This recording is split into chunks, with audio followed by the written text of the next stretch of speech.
Hello, this is Lisa, CEO of Sight for White and White Sense, welcoming you to this week's Talking News on Friday the 3rd of May 2024. Well, hopefully the one day of good weather we had this week will come back next week, as it seems to be quite dreary again today. This week we have been planning for next year's fundraising. Next year the charity is 160 years old and we're hoping to hold several events to celebrate this. So we've been going around the island looking at certain venues and seeing what entertainment we can attract onto the island or people of interest. More on that later. And then we will be looking at holding the events next year to raise both funds and awareness of the charity. So if anybody does have any ideas on specific fundraising or any general ideas, they would be very welcome. Please never hesitate to contact me on 522205. That's 522205. Or my email is ceo@iwsb.org.uk. I'll just do that phonetically. Charlie Echo Oscar at India Whiskey Sierra Bravo Oscar Romeo Golf Uniform Kilo. Everybody stay safe. Thank you. Lisa, CEO. Here is this week's charity news for the 3rd of May. There is no swimming on Monday due to the bank holiday, but will resume next Monday, the 13th of May. Our monthly God's Hill coffee morning is on Tuesday at the Old Smithy, God's Hill, starting at 10:30 a.m. This is open to everyone. We have our lovely volunteers on hand to help and assist you, so please pop along and say hello. Yoga is on this Tuesday at Millbrook House, starting at 1:45. All are very welcome, and the cost is £4, including refreshments.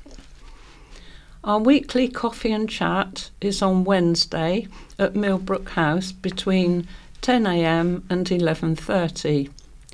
The cost is £2, which includes coffee and cake. Staff are always on hand to help with any inquiries, and equipment will be available to try out. Our monthly art group is on Wednesday at the Parklands Centre, Park Road, Cowes, between 10 a.m. and 12:30. The cost is £10, which includes all materials. The class is run by Maddie, the blind artist, and is thoroughly enjoyable. If you would like to book a space, please call the office. Thursday is Mix and Mingle. This group meets between 10:30 and 2 every week. Booking for this group is essential, and at the moment there is a waiting list for people to join. Book group will meet on Thursday at 2 p.m. in Newport Library. This is a free group to join, so if you like listening to books, please ask for further details. Tomorrow we have our Chillerton Village Market between 10 a.m. and 12 p.m. in the Village Hall, Chillerton. Please come along and support the charity whilst enjoying homemade cake and coffee. Advance notice for all our White Sense clients. Our next coffee meeting is on Monday the 13th at Thompson Nursery, Arreton, starting at 10 a.m. and concludes at 12 p.m. This is open to everyone. Our May Eye on social is at the Isle of Wight College on May 21st for a 3-course meal plus tea or coffee. The cost is £11.50p. This is open to everyone, members, volunteers, family and friends. If you would like to come along, please let Susan know. If anyone is interested in a short break holiday in 2025 at Warner's Yarmouth, please contact Susan to put your name down on the interested parties list. This is so we can gauge interest before a block booking is made. Our monthly 100 Club has spare balls available. If anyone would like to buy a ball, it is £2 per month or £24 for the full year. The more balls in draw, the higher the prize money each month. If you would like to take part in our monthly draw, please call the office. This is part of our fundraising activities.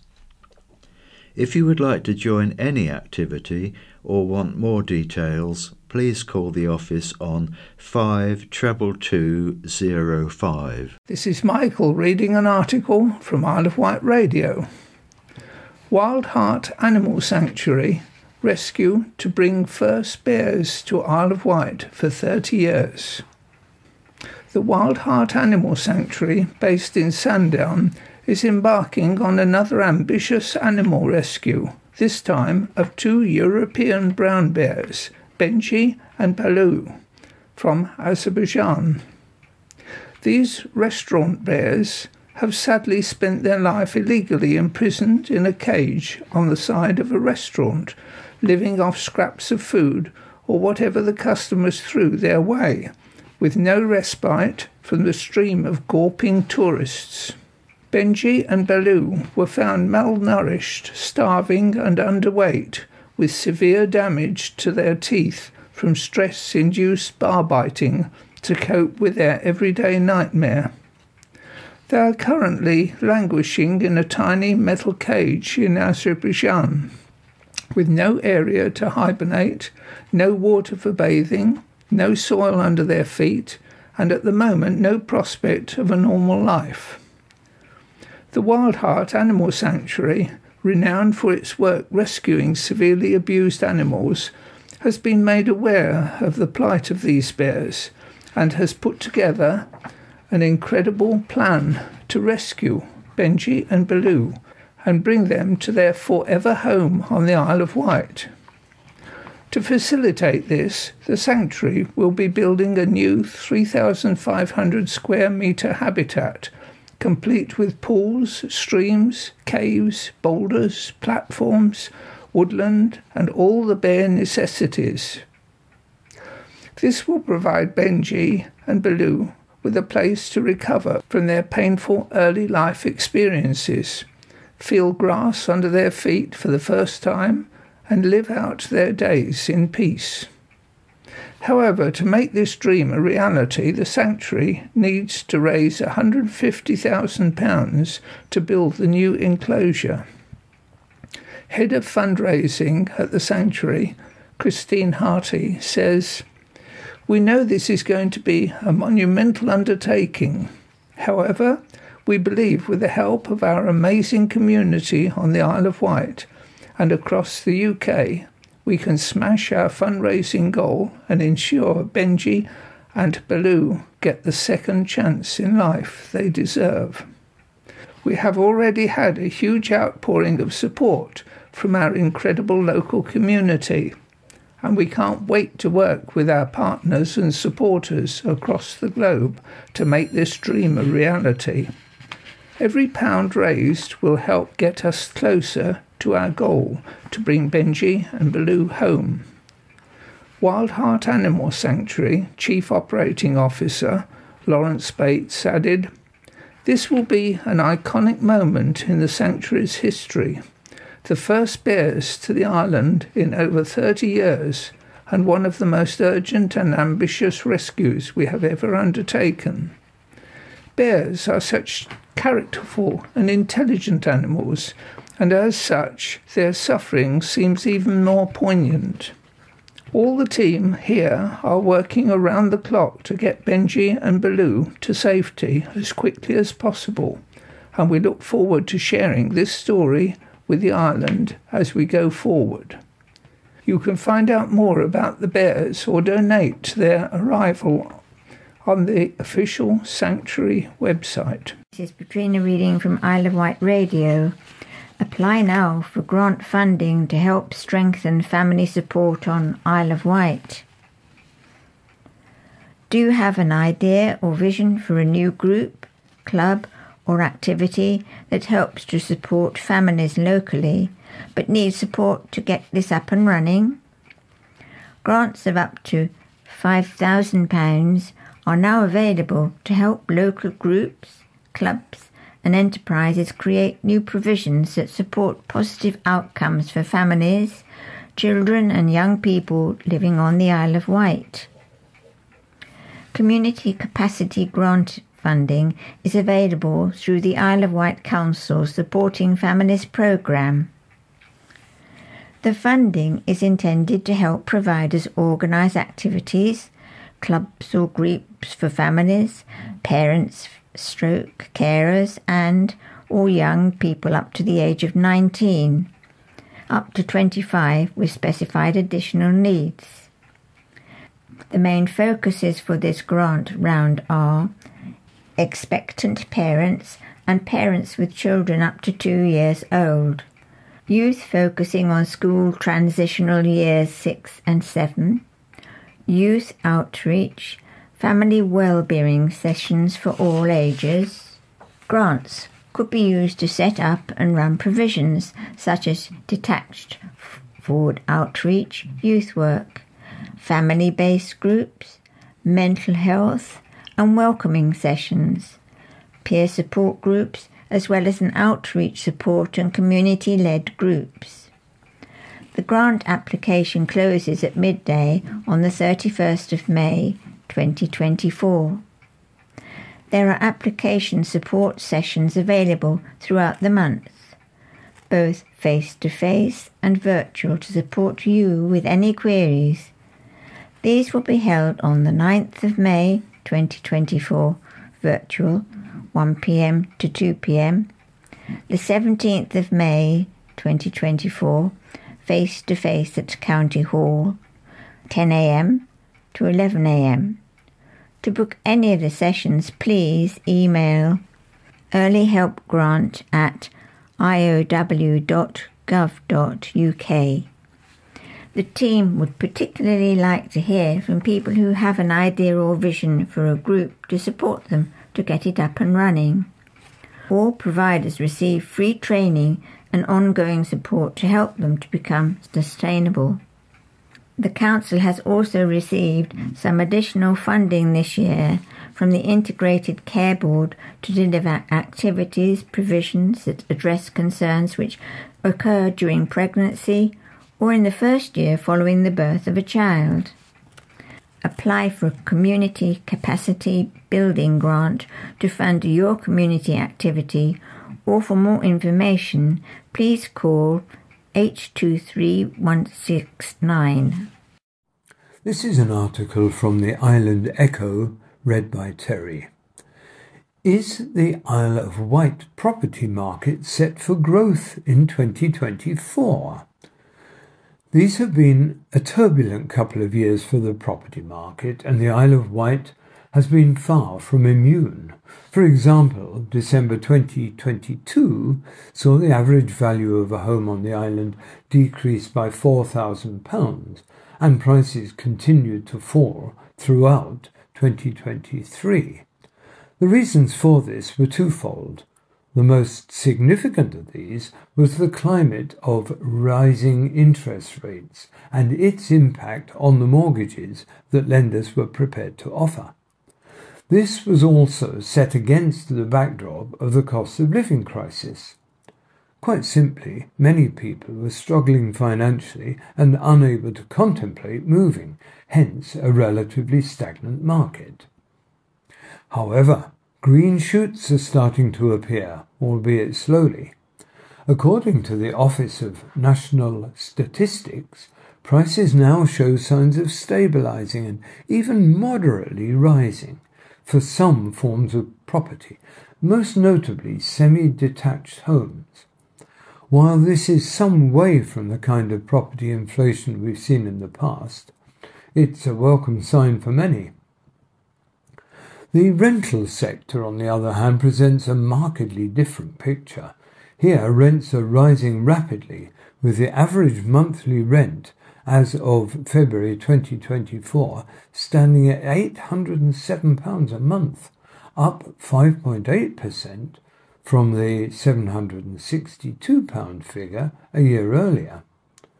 Much of this is down to shortage of supply, exacerbated by the all-too-familiar trend for properties to become holiday lets instead of long-term accommodation.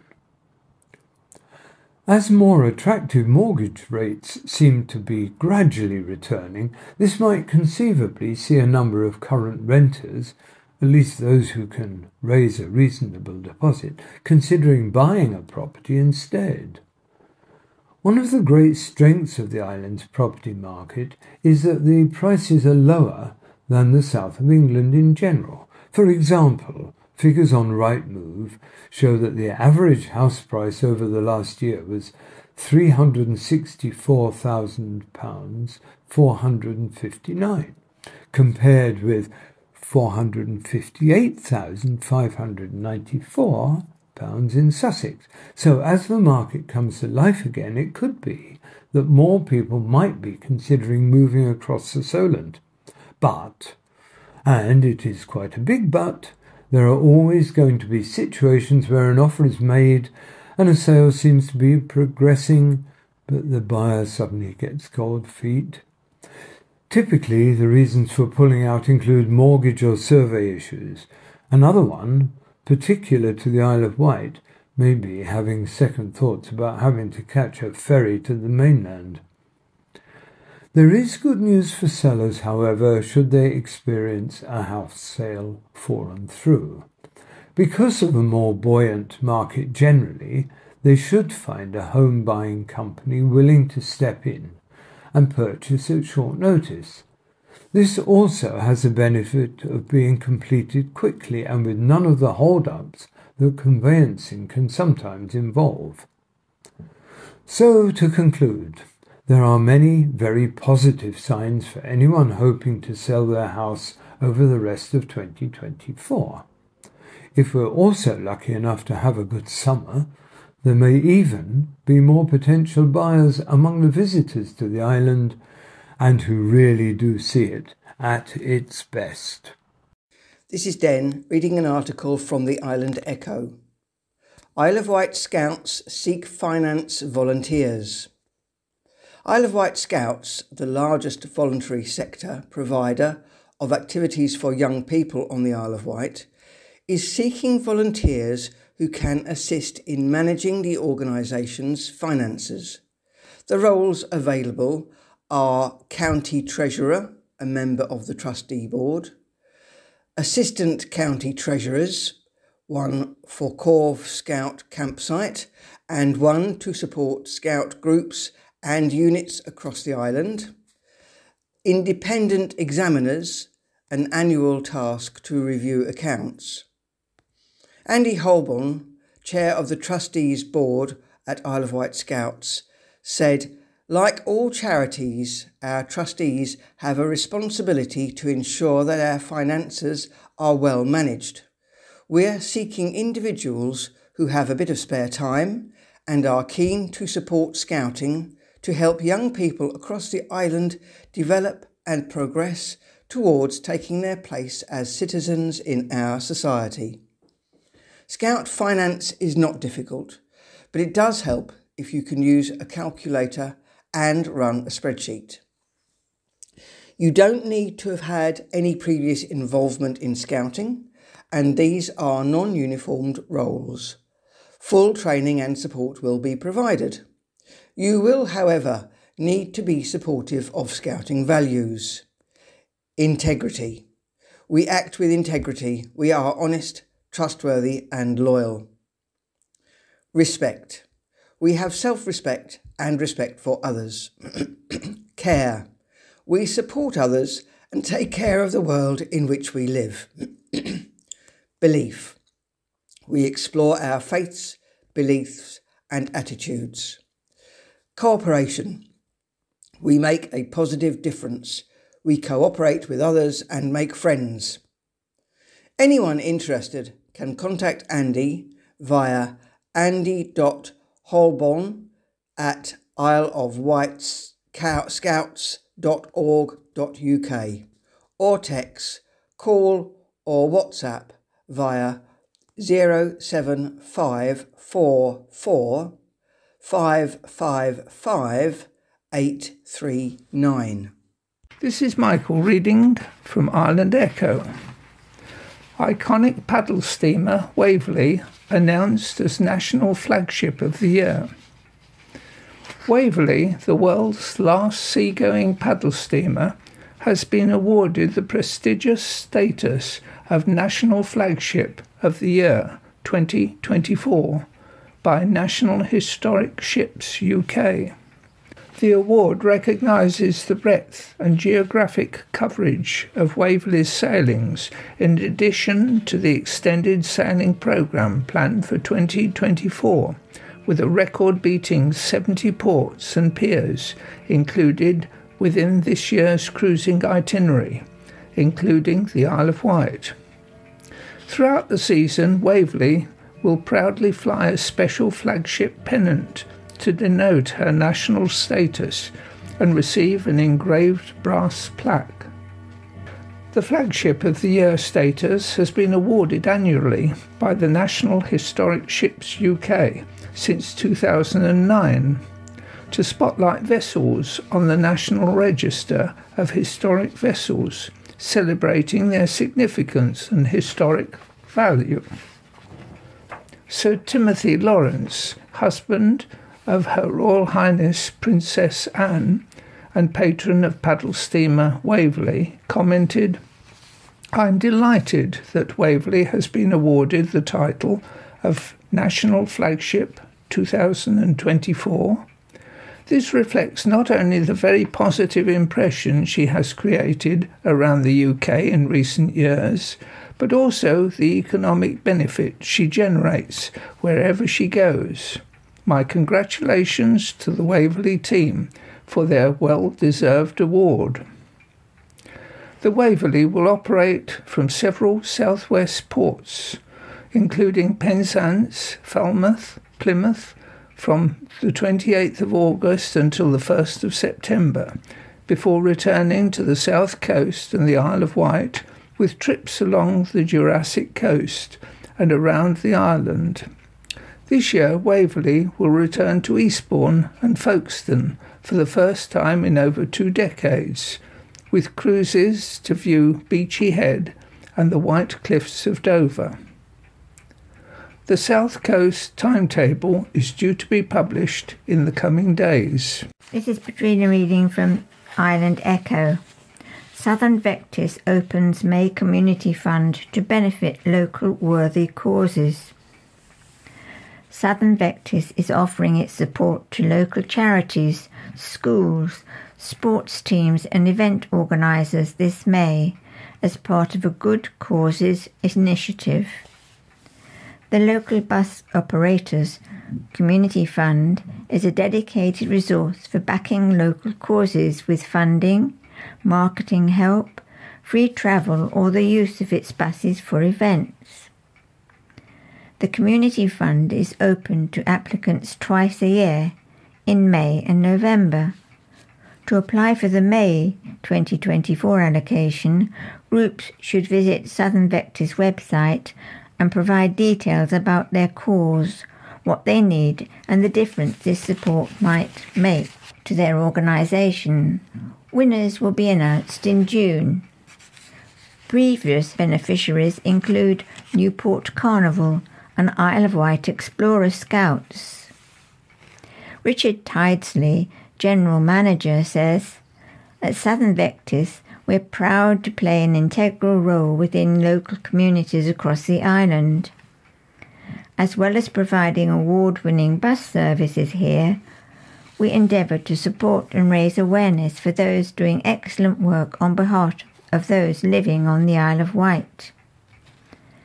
The Southern Vectis Community Fund is open to everyone, from charities to sports teams, and we encourage anyone who needs a helping hand, however big or small, to apply.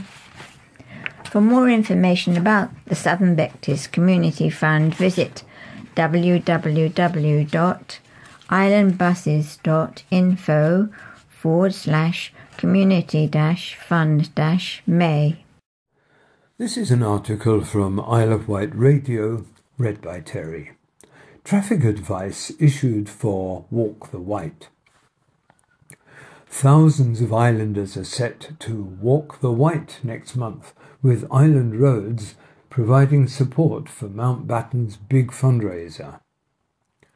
Walk the Wight is now in its 34th year, and Island Roads, on behalf of the Isle of Wight Council, give highways management support to help get the walkers safely across the island.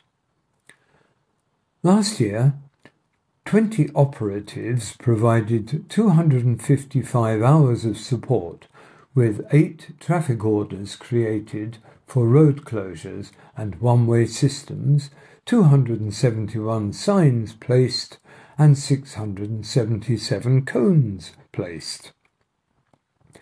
For this year's walk, on Sunday, May the 12th, the only major change on previous years is the introduction of a one-way traffic system at the foot of Culver Down.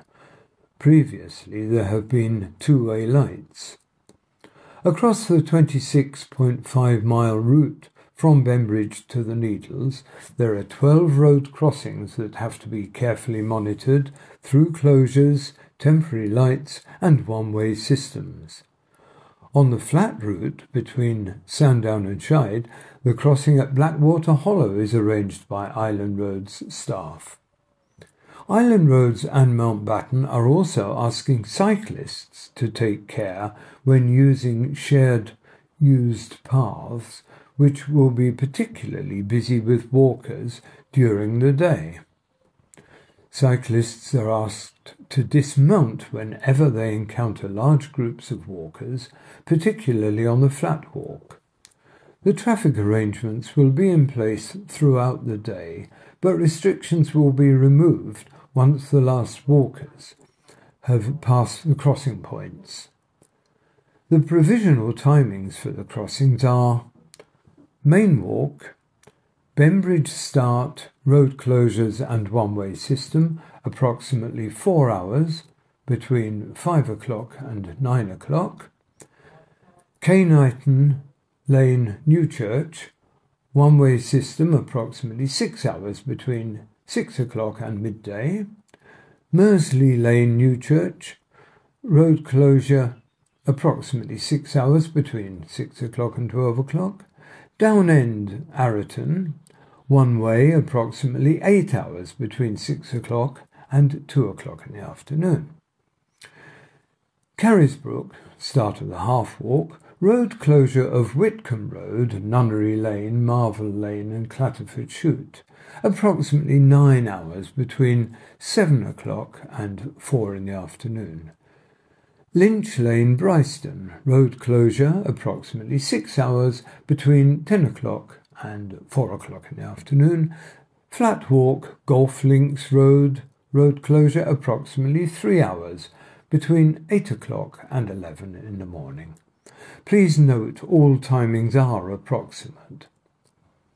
Restrictions will be removed as soon as possible once the walk has passed through each location. Lorraine White, Mountbatten's funding manager, who is a fundraising manager really, said Island Roads are a huge supporter of Walk the Wight, and the event simply wouldn't be possible without their time and expertise. We're so grateful to their team for ensuring our flagship fundraiser runs as safely and smoothly as it possibly can. So many hours and brains go into the creation of this epic event, and we feel very lucky to have Island Roads helping us make the magic happen. Lorraine added that Mountbatten was still looking for general volunteers to help with the event. Anyone interested in helping should email fundraisingiow, that's all as one word lowercase, at mountbatten.org.uk. Ryan Jackman, Island Road's Traffic Management Officer, said, "We have been working with Mountbatten for the last few months on this plan, and it really is a labour of love for us. It is such a unique and inspiring event. We all know people who have had cause to use Mountbatten's services." This is Den reading an article from Isle of Wight Radio. Southern Vectis to open May Community Fund for worthy causes across Isle of Wight.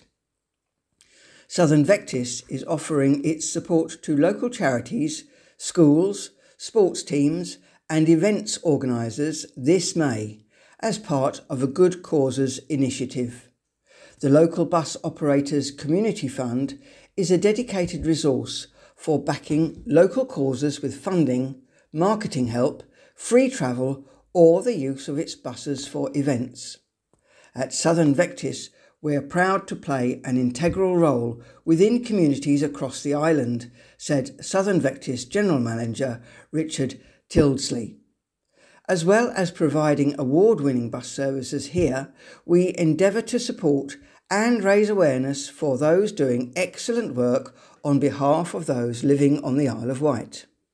The Southern Vectis Community Fund is open to everyone, from charities to sports teams, and we encourage anyone who needs a helping hand, however big or small, to apply. The Community Fund is open to applicants twice a year, in May and November.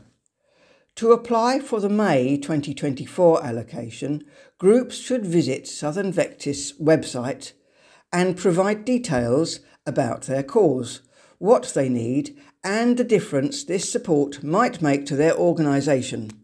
Winners will be announced in June. Previous beneficiaries include Newport Carnival and the Isle of Wight Explorer Scouts. You can find more information about the Southern Vectis Community Fund online. This is Michael reading an article from Island Echo. Councillors finally agree on £650,000 draft island planning strategy. After years of delay, councillors have finally agreed on the Isle of Wight Council's draft island planning strategy, but with admissions that it still isn't perfect. 27 local councillors voted in favour of the strategy at last night's, Wednesday's, extraordinary full council meeting, with 10 against. It means that the so-called Planning Bible, which was first unveiled in December 2018, can now move forward to get the green light from the government. The strategy sets out policies, proposals and actions which will meet the social, environmental and economic challenges facing the island in the years ahead. Over the past 7 years, the Draft Island Planning Strategy, DIPS, has been hit by setback after setback, either through disagreement at local level or changes to national framework. The original 2018 draft was amended in 2021 and put out to consultation, with a planned number of houses to be built reduced by 25%. So far, it has cost in excess of £650,000 to produce the strategy, and Councillor Paul Fuller has previously warned that it could be a couple of years yet before the plan is fully ratified and adopted. This is Patrina reading from Isle of Wight Radio. 1 week to go until Isle of Wight Walking Festival 25th anniversary. The Isle of Wight Walking Festival celebrates 25 years this year, with the launch of the Spring Walking Festival on Saturday, May 11th. The event will continue until the following Sunday, May 19th. The popular event sees over 1,000 walkers join local volunteers on walks across the unique UNESCO Biosphere Reserve landscape of the Isle of Wight.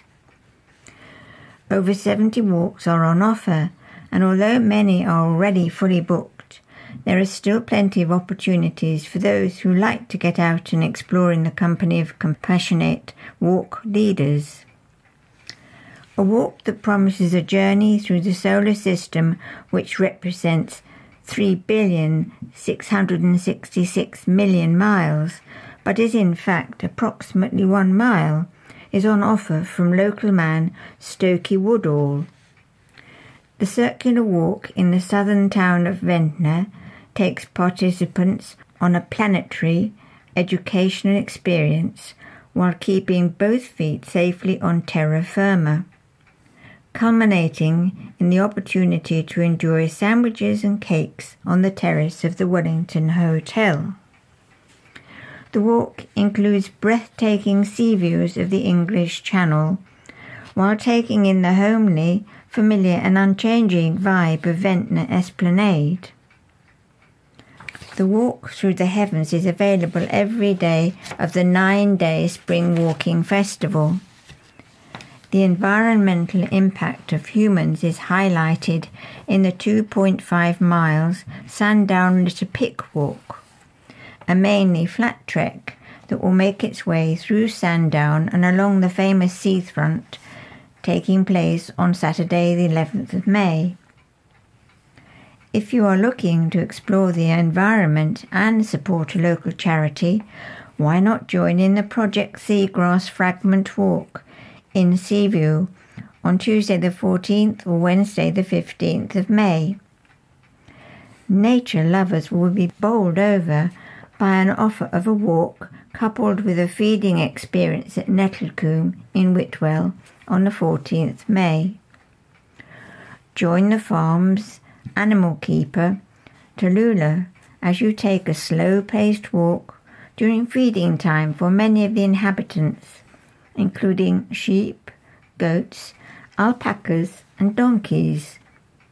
To celebrate the 25th anniversary of the Isle of Wight Walking Festival, the Isle of Wight Ramblers are hosting a walking festival silver anniversary long distance ramble. This involves a circular route taking in 25 kilometres of the island's stunning rural and coastal landscapes. The walk on Sunday the 19th May will be a fitting end to the Isle of Wight Spring Walking Festival. To encourage the sustainability message of the Isle of Wight Walking Festival, many of the walks start at or near bus routes and train stations. The Isle of Wight Walking Festival is organised by Visit Isle of Wight. Amy Summers, Sustainable Travel, Trade and Exhibitions Manager at the Destination Marketing Organisation, says that this year's Spring Walking Festival is a fantastic opportunity to see the island. She said the 25th anniversary of the Isle of Wight Spring Walking Festival really is an incredible chance to experience this UNESCO Biosphere Reserve, where approximately 50% of the land is recognised as a National Natural Landscape, formerly AONB. Right now, the island is bursting into life, and there is no better way to enjoy this beautiful place than to step out of the car and enjoy the best definition of slow travel and soak up the history, the nature and the wonder of the Isle of Wight. This is an article from the Island Echo, read by Terry. Bear Grylls congratulates Chilterton's Ginny Treadgold on King's Scout Award. Chief Scout Bear Grylls honoured Chilterton resident Ginny Treadgold at a special event at Windsor Castle last week on the 21st of April. The Lord Lieutenant of Berkshire, Andrew Try, joined Bear Grylls in congratulating Ginny on achieving the highest award in scouting for adventure and skill development, the King's Scout Award. Scouts were also joined by fellow ambassadors Dwayne Fields, Ellie Simmons and Megan Hines in front of family and friends in what was a fantastic celebration of achievement. The award is presented for outstanding personal achievement and is achieved by Scouts aged between 16 and 25 years old. The young people have to complete a range of challenges, including service to their community, an expedition in wild country, a 5-day residential project in a new environment, developing an existing talent, or learning some new skills to build on what they have already learned in the Scouts. Chief Scout Bear Grylls said, "I am so proud to celebrate the achievements of the King's Scouts here today at Windsor. Gaining this award is the pinnacle of their scouting journey. Ginny has demonstrated courage and kindness alongside a true never-give-up spirit and shown scouting values to the highest of standards. They've contributed hugely to their communities and developed many skills along the way. These scouts are an inspiration to us all due to their commitment, enthusiasm and hard work. I am full of pride for every single one of them. Ginny, who is preparing for a career in the Merchant Navy, was a member of 1st Bryston Scout Group and Bryston Explorer Scout Unit. She said, "My King's Scout Award has provided me with a challenge, and an enjoyable one too. I've had the opportunity to take up archery and compete in competitions too. Completing my award has prepared me with many life skills, such as leadership and communication. It has also given me great confidence. I've volunteered as a scout leader and also taught archery as an instructor. I've been really challenged and pushed on expedition, which makes the award even more worthwhile."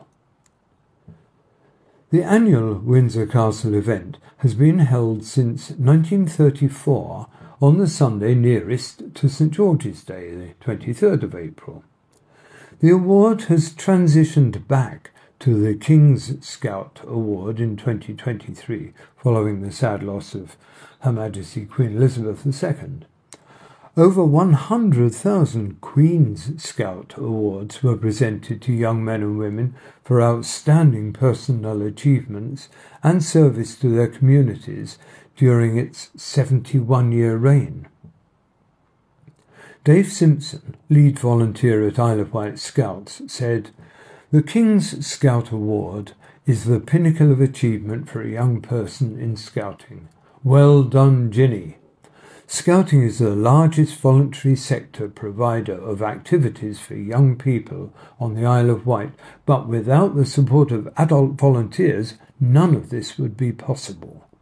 We have uniformed and non-uniformed volunteer roles in scout groups and units across the island, and welcome inquiries via www.scouts.org.uk/join, JOIN, or our Facebook page at Isle of Wight Scouts.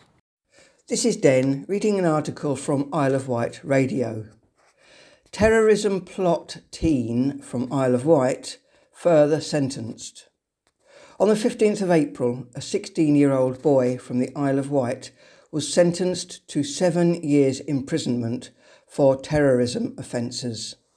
On Monday, he was further sentenced to 12 months imprisonment that will run concurrently to that sentence. It is in connection with offences that occurred whilst he was remanded in custody. He pleaded guilty to 4 counts of common assault, 6 counts of common assault on an emergency worker, and 8 counts of possession of an offensive weapon in prison. This is the second part of the Talking News, read by myself, John, and this is Madeline. New ferry scan check-ins. New £500,000 automated check-in gates are being rolled out by ferry firm Whitelink at 2 of its terminals. Ending the need for staff to manually check and scan each ticket, the firm is installing the new technology at its Fastcat Portsmouth Harbour and Ryde Pier Head terminals. Just like those in train stations, customers will be asked to scan tickets before heading through passenger lounges.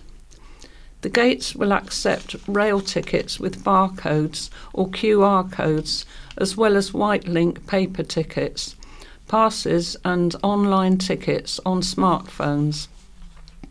As reported by the county press earlier this year, no staff will be made redundant as a result of the change, and they will be there to assist passengers if needed. A spokesperson for the firm said The new gates are costing £500,000. Whitelink said it hopes the gates will be fully operational by early May. Isle of Wight rescue bid for bears by Liam Chorley. Plans are in place to rescue 2 imprisoned brown bears and provide them with a forever home on the island. The Wild Heart Animal Sanctuary is embarking on another ambitious rescue, this time of 2 European brown bears, Benji and Balu from Azerbaijan. Tragically, the pair have spent their lives imprisoned in a cage attached to the side of a restaurant as attractions for gaping tourists, living off scraps of food and whatever else customers threw their way. Benji and Balu were found malnourished, starving and underweight, with severe damage to their teeth from stress-induced bar biting. They are currently languishing in a tiny metal cage in Azerbaijan with no area to hibernate, no water for bathing and no soil under their feet. Aware of their plight, the Wild Heart Animal Sanctuary has drawn up a plan to rescue and provide them with a forever home on the island. The sanctuary is building a new 3,500 square metre habitat, complete with pools, streams, caves, boulders, platforms, woodland, and all the bare necessities. The habitat will give the pair a place to recover, feel grass under their feet for the first time, and live out their days in peace. But to make the dream a reality, the sanctuary needs to raise £150,000 to build the new enclosure. Head of fundraising at the sanctuary, Christine Harty, says, "We know this is going to be a monumental undertaking. However, we believe that with the help of our amazing community on the Isle of Wight and across the UK, we can smash our fundraising goal and ensure Benji and Balu get the second chance in life they deserve. Every pound raised will help us get closer to our goal to bring Benji and Balu home." Chief Operating Officer Lawrence Bates said, "This will be an iconic moment in the sanctuary's history. The first bears to the island in over 30 years, and one of the most urgent and ambitious rescues we have ever undertaken. Bears are such characterful and intelligent animals, and as such, their suffering seems all the more poignant. Donate at wildheartanimalsanctuary.org/projectbears. Business as usual over bank holiday. Isle of Wight pharmacies will stay open this May bank holiday, that's Monday, May the 6th. Dates and opening times might vary, and it is advised to contact the pharmacy before heading out. Dr. Lara Alloway, Chief Medical Officer for NHS Hampshire and the Isle of Wight, said, "In addition to dispensing prescriptions, our local community pharmacy teams provide expert advice on how to treat common health conditions such as colds, aches and tummy troubles. They also offer advice on medication and a range of other services. Pharmacists are trained to advise whether you need to see a GP, nurse or another healthcare professional if it is something more serious, to ensure you get the help you need. We would also remind people who are on repeat medication to ensure that they check that they have enough supplies to get them through the bank holiday, as obviously, despite the bank holiday cover, a number of pharmacies will be closed. As previously mentioned, urgent treatment centres, that's UTC, are lined up to operate during the bank holiday weekend. They cater to non-life-threatening problems requiring urgent medical intervention. Waiting periods at UTC could be relatively more moderate when compared to emergency departments, and the UTC staff are able to direct or refer you to an appropriate service. For those seeking immediate support, a text message with HANTS to 85258 will initiate a conversation by text with a volunteer from Shout, a 24/7 text messaging support service that is free and confidential. Monday opening times are Newport Boots the Chemists in High Street, Newport, on 522595 from 10 a.m. to 4 p.m. Newport Day Lewis Pharmacy, that's in 22 Carisbrooke High Street, on 525216, will be open from 10 a.m. to 1 p.m. Ride Boots the Chemist, that's in High Street Ride, on 562280, will be open from 10 a.m. till 4 p.m. Ride Tesco Pharmacy in Tesco's Brading Road Ride, on 0345 0269 560, will be open from 10 till 4. Sandown J. Hoots Pharmacy, that's in Sandown Medical Centre, on 405436, will be open from 10 till 1. And Yarmouth Pharmacy in Key Street, Yarmouth, on 760260, will be open from 8:30 a.m. to 6 p.m. Blind Veteran organises unique walk for charity. A blind island veteran has organised a fundraising walk with a difference to raise money for Blind Veterans UK, the national charity for vision impaired ex-service men and women, which helped turn his life around after sight loss. Ian Summers, 44, from Shanklin, has organised the, quote, blindfolded bimble, unquote, on June the 9th to support Blind Veteran UK's Armed Forces Month campaign. Ian is challenging walkers to pair up and take it in turns to complete 3 kilometres, 1.8 miles, wearing a blindfold, while guided by their partner for the outward or return leg of the walk between Shanklin and Sandown. Among those joining him will be his 2 daughters, aged 9 and 13. Ian said, "I think those taking part will be surprised how vulnerable they feel when they put on their blindfolds and start walking. They will have to really trust their partner to warn them of obstacles and changes in gradient and surface type. I'm sure they'll all be very glad to remove their blindfolds and will remember that for blind veterans like me, that isn't an option." In 2017, Ian lost his sight after he choked at home while eating dinner with his family. He explained, "My mobility and speech were severely affected. I had to learn to talk and walk again. I have regained my speech and my mobility is still steadily improving, but my sight will never return." As the walk takes place just days after the 80th anniversary of D-Day, Ian is asking each pair to raise a minimum of £80 for Blind Veterans UK. If you would like to join Ian for the blindfolded bimble, please email fundraising@blindveterans.org.uk. Libraries celebrate World Book Night. Island Libraries celebrated World Book Night with events taking place at Ryde and Sandown Libraries.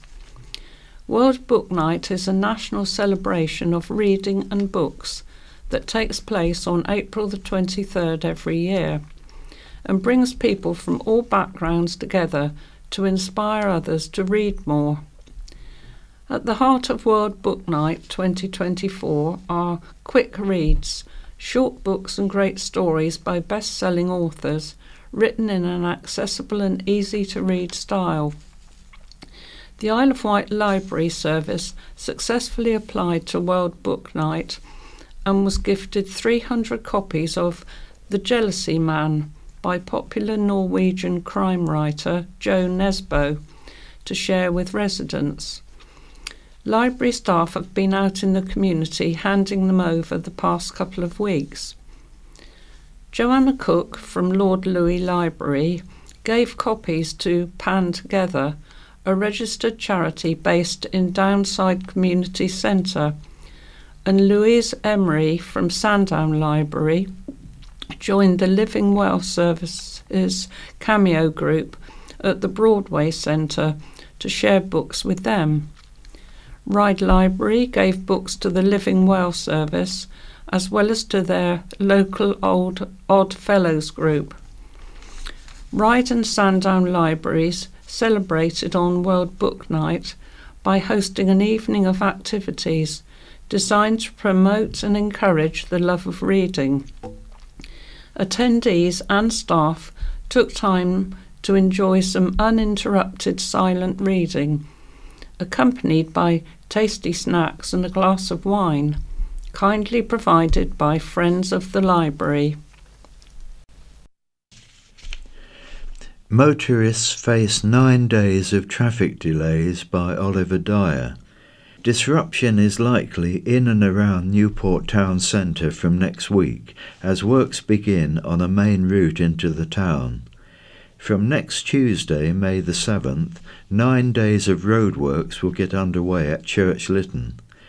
Ireland Roads has said it is phasing the project, ensuring access to Morrison's store and petrol station and to Marks and Spencer will be maintained at all times. Pedestrian and emergency service vehicle access will also be maintained, and the road will be opened at weekends if work progresses allows, and it is safe to do so. During the first phase of works, vehicles will not be able to turn left from Medina Avenue into Church Lytton. It means, if approaching from the west, vehicles will have to go straight ahead, go round St George's roundabout and then turn right into Church Lytton. The works will take place during the day between 7 a.m. and 5 p.m. The second phase will see the whole road shut, with access only to Morrison's and Marks and Spencer. A spokesperson for Ireland Roads said, "We recognise that these improvement works may cause some inconvenience for residents and businesses, but we hope any disruption will be offset by the long-term improvements we are making. We would like to thank you in advance for your assistance in enabling us to complete these works." MP puts Whitelink on the spot. Isle of Wight ferry firm Whitelink has been asked a series of questions by Ireland MP Bob Seeley. It is part of his campaign for better ferry services, which he announced in March. This week, the MP says he has written to Whitelink. In the letter, Mr Seeley highlights what he describes as the decline in Whitelink services, the levels of disruption caused by mechanical and maintenance issues, and the levels of debt. He said the decline in speed and frequency of services between 2001 and today has resulted in a reduction in Ryde passenger sailings by up to 45%, a reduction in Fishbourne car ferry sailings by up to 38%, and a reduction in Yarmouth car ferry sailings by up to 56%. Mr Seeley said that based on Whitelink's Twitter travel updates, services were disrupted by technical, mechanical, maintenance or staff issues on 59 days in the 2 years to the 14th of April 2024. This does not include disruption due to weather, operational issues or emergencies. He said his information is going to the Isle of Wight Council and to government. Duke of Edinburgh's busy day. His Royal Highness the Duke of Edinburgh spent a busy Wednesday on the island this week. Prince Edward's first visit was to Ossel on Newport's Riverway Industrial Estate. Ossel is the charitable enterprise behind White Crystal, the bottled water supplier which provides employment opportunities for people with physical disabilities and mental health conditions, both working towards well-being, supporting people with mental health conditions back into work, and the Way Forward programme, a learning disability centre. After touring the water bottling plant with Chairman of Trustees David Holmes and CEO Tracy Hill, the Duke enjoyed meeting customers of the Way Forward programme, who excitedly told him about that morning's bowling trip and their forthcoming holiday. The drama group then enthusiastically danced for their royal visitor. Next stop was in Cowes to meet young adults on apprenticeships at Claire Lallower's boatyard. Also in Cowes he visited marine equipment specialist Spinlock to present the King's Award for Enterprise and Innovation at its Cowes production facility. The Duke presented the award to Spinlock's Chief Executive Chris Hill and Chief Operations Officer Caroline Senior, in recognition of the Alto, a new waste-worn life-saving device. The Alto was designed by Spinlock's in-house team of engineers and technical textile specialists. In place of a bulkier, body-worn buoyancy aid, the waste-worn compact product has a smaller pack volume, which when activated inflates a bright yellow horseshoe ring attached to the waistband. HRH then toured the facility on his visit, where he met a number of the team members. The final duty of the day was to help celebrate the reopening of Newport Minster after a major refurbishment costing £2.6 million. He attended a special service led by the Bishop of Portsmouth, the Right Reverend Dr. Jonathan Frost, and gave a Bible reading during the service.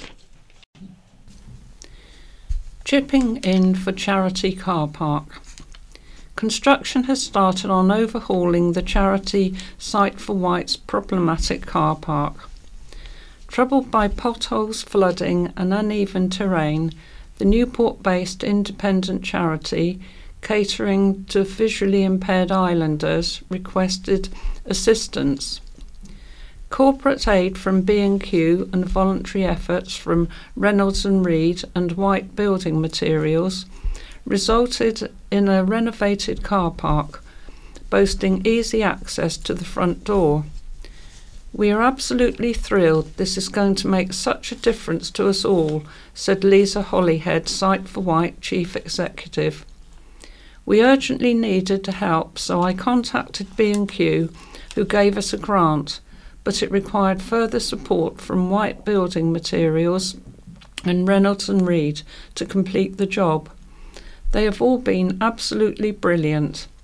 The car park and new access is just brilliant, and I can't thank them enough." Steve Burton, General Manager of White Building Materials, said, "We were just delighted to be part of a team effort and provide some locally sourced gravel to help out a local charity that does so much great work in the island community." Gearing up for cycling spectacle. The hugely popular Wayfarers Cycling Randonnée takes place on Sunday. Thousands of riders are expected to take part, with entries capped at 3,000. At their own pace, cyclists of all ages and abilities opt in at start points across the island for either 60 km or 100 km clockwise. Last year, the free-to-enter event made a whopping £14,000 in donations for Isle of Wight charities, almost double the amount raised in 2022. In addition, refreshment points, run mainly by representatives from local schools, made money too. It's a family event at which riders take on the course at their own pace and collect badges if they complete it. The Isle of Wight Randonnée is run on roads, which means scores of volunteers helping to staff a multitude of checkpoints between 8 a.m. and 6 p.m. The event has been running since 1985, just 2 years after the creation of the Wayfarer Cycle Touring Club itself. The club promotes leisurely cycling, with a stop-off or two for tea, or, as the organisers put it themselves, the enjoyment of a pleasant ride through fine countryside with convivial company. Are you taking part in the Isle of Wight Randonnée? Send us your Randonnée 2024 photos. Email editor@iwcp.co.uk. New Tesco takes shape. Supermarket giant Tesco's plans to open a 6th store on the Isle of Wight have moved a step closer. The Isle of Wight Council has approved proposals to install signage on the former Bright House building on the corner of Newport High Street and St James's Street. The shop next to JD Sports has been empty for 5 years. Submitted by ROK Planning on behalf of Tesco, permission has also been granted for air conditioning units and an access gate on St James Street.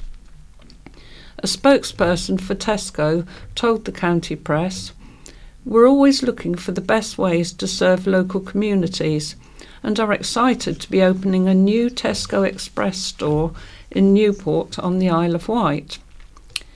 Newport and Carisbrooke Community Council had raised concerns about the impact of noise from the units on residents living adjacent to and potentially above the building. Planning officers accepted that while the units would undoubtedly create some noise, there would not be a significant adverse impact. As previously reported, the supermarket revealed plans to move to the High Street building in February. Originally, Tesco wanted to move into the former Laura Ashley store further down the High Street, but plans stalled as the supermarket also looked to take over the H. Samuel jewellery store, which is still trading. Although no opening date for the new Tesco has been revealed yet, work has already started on transforming the building. A spokesperson added, "We will keep the local community updated with our plans as we get closer to opening." Bell ringers get behind church cash appeal. The chimes of bell ringers from across the country rang out during the island-wide Tower Open Day, supporting the restoration and augmentation of the historic Brading bells. The event, held last Saturday and described as the Walk the Wight of bell ringing, saw 154 bell ringers travel from across the country and beyond, some from as far as New Zealand, to participate. At the end of the Tower Open Day, the first to complete all 18 rings won a small trophy. The aim of the fundraiser was to breathe new life into the cherished bells housed at St Mary's Church in Brading. Brading started with 4 bells, which became 8 for Queen Victoria's Golden Jubilee in 1887. They now require restoration and are becoming increasingly difficult to ring. The restoration plan includes retuning, rehanging with new fittings and framework, and adding 2 new bells. Work will include refurbishing the wheels and clappers, new pulleys, stays, sliders, and a new steel bell frame. Despite generous grants and contributions from Brading bell ringers themselves, £127,000 still needs to be fundraised, with possible additional National Lottery funding. The Reverend Barry Downer, ringing master, said St Mary's Church hopes to offer bell ringing teaching. Contact bradingbells@hotmail.com. Chilly weather doesn't deter white triathletes. On Sunday, April the 21st, White Tri's first event of the summer season, the Spring Triathlon, saw 20 members take on the challenge, despite decidedly wintry temperatures. Based out of the West White Sports Centre, competitors completed a 400-metre swim before running outside for the transition to the bike leg, which went out to Farringford and into Freshwater Bay, before a windy ride along the Military Road. A fast return along the Middle Road to Afton and back into Freshwater completed the 24-kilometre loop.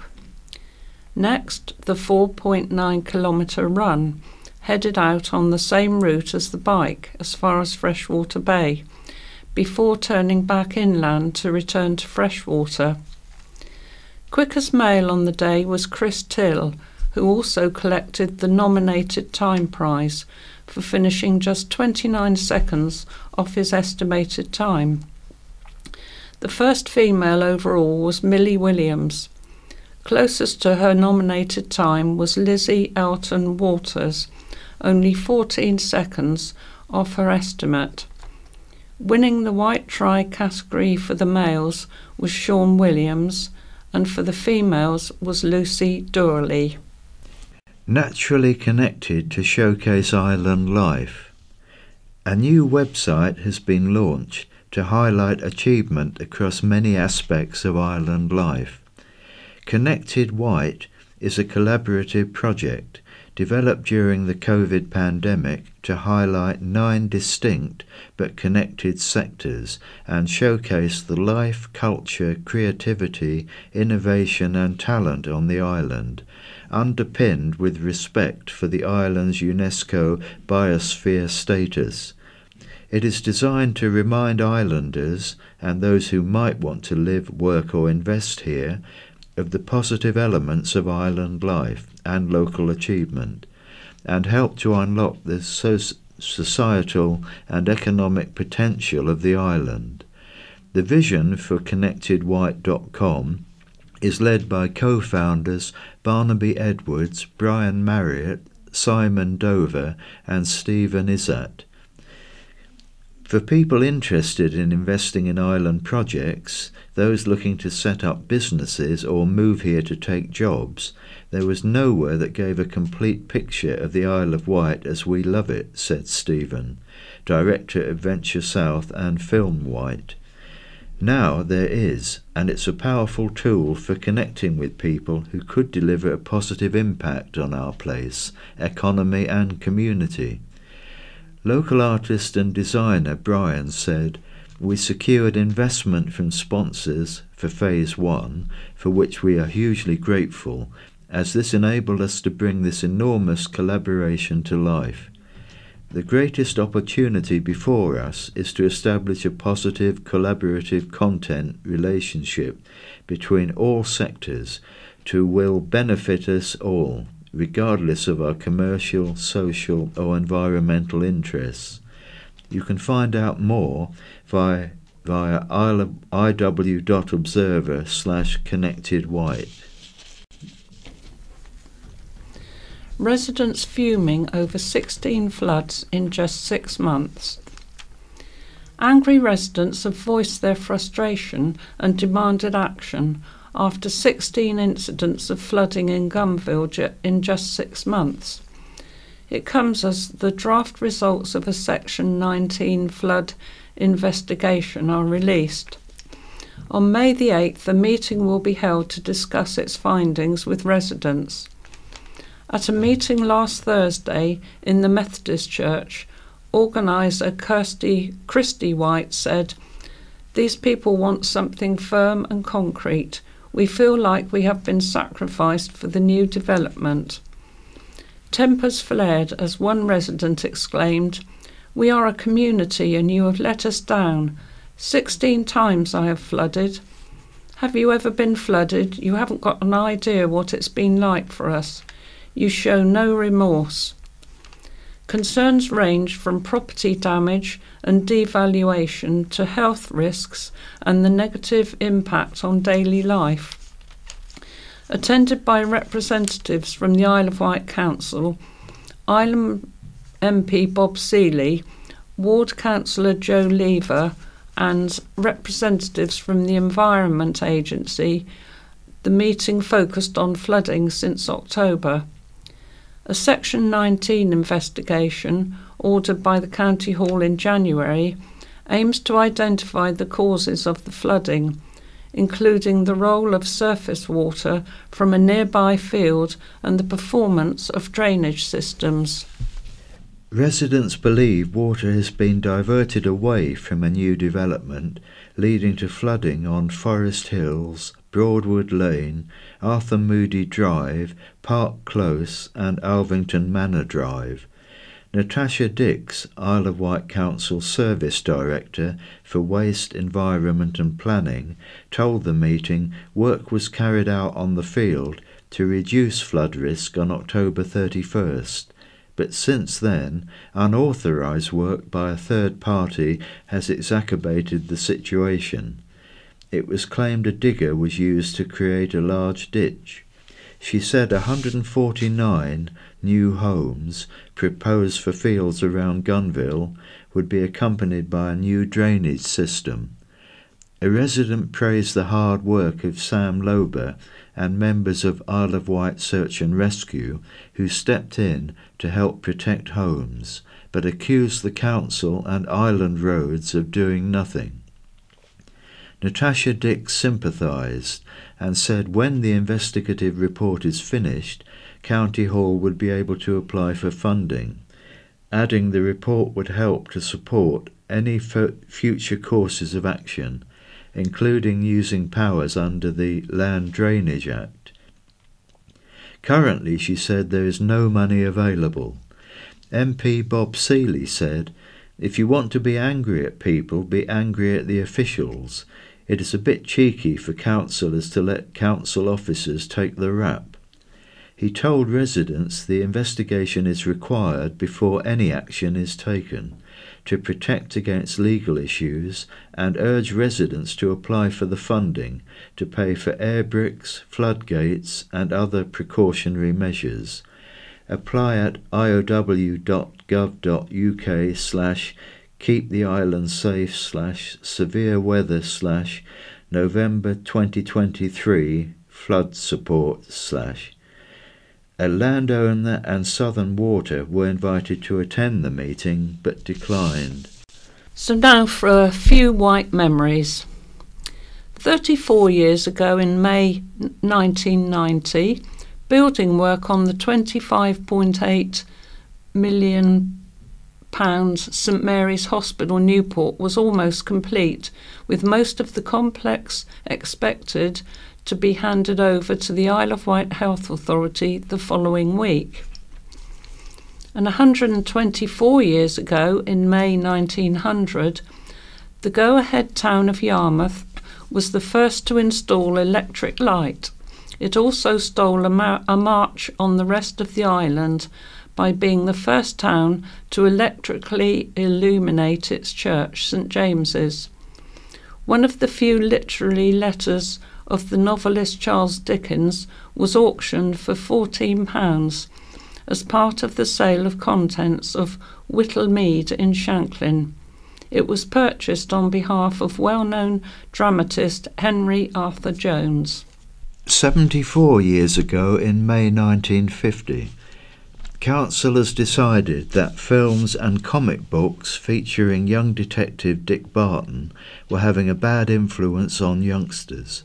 It was suggested that young people had too much money to spend and could no longer entertain themselves. A reader wrote in to tell the story of his pet magpie, who would circulate around every glass at a party, trying each drink until he found brandy, whereupon he would drain the glass and fall over drunk. I think that's the magpie, not the reader. Island policemen were feeling very self-conscious after receiving their new uniforms. Gone were the traditional button-to-the-chin tunics, and in their place the officers were given open-neck jackets with blue collars and ties.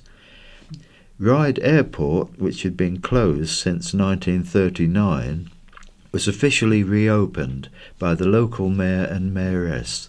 The couple, who had never flown before, went for an inaugural flight in a de Havilland Rapide aircraft. Now for a Vector's View, Reflections on Island Life from the Reverend Brian Harley, the minister in the United Reformed Church. I landed on the island in the summer of 1994 at the age of 35 to begin Christian ministry in sunny Shanklin. I'd worked in the city for 13 years, prior to my period of training in Cambridge, and Janet and I had lived in central London after both growing up in the suburbs around Harrow. It was quite a cultural shift and confirms to me that God really has a sense of humour. We arrived with our young family expecting to be here for 5 or more years, and here we are, fast approaching 30. We have founded a great place to live and raise our children, who are now in their 30s. The older two settled in their university towns, but our younger daughter has stayed around and loves the place. We quickly grew to really love the island and have never got tired of the local cliff-top walk. We try to get out together on my day off to explore different places away from the madding crowds. There is so much we have still not discovered. I do get across to the North Island quite a bit, as I have various wider church responsibilities, and we also get over to see the family and for holiday breaks. While the Solent presents a challenge, the ferry ride back provides a chance to unwind after a long drive. It's been a privilege to serve here among a vibrant church congregation. Few of the folk who were there in the mid-90s are still around, but we continue to thrive and to welcome new people from the local community and others who move here to settle. Janet runs our mother and toddler group called Cat You Are Pillars, and together we led a summer holiday Bible club for children for 20 years in local school halls. Some of the parents now bringing their little children used to attend those clubs, while others remember me from school assemblies at Lake Middle School. Life seems to come full circle. I've met so many wonderful people over the years, and I've been able to come alongside folk to celebrate weddings, give thanks for the joy of new babies, and to offer support when loved ones have died.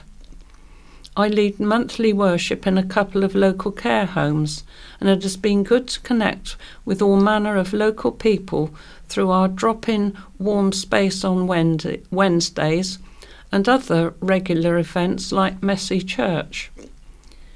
People often say that island life is slower, but I tend to keep pretty busy, as do most of my colleagues in the various church streams.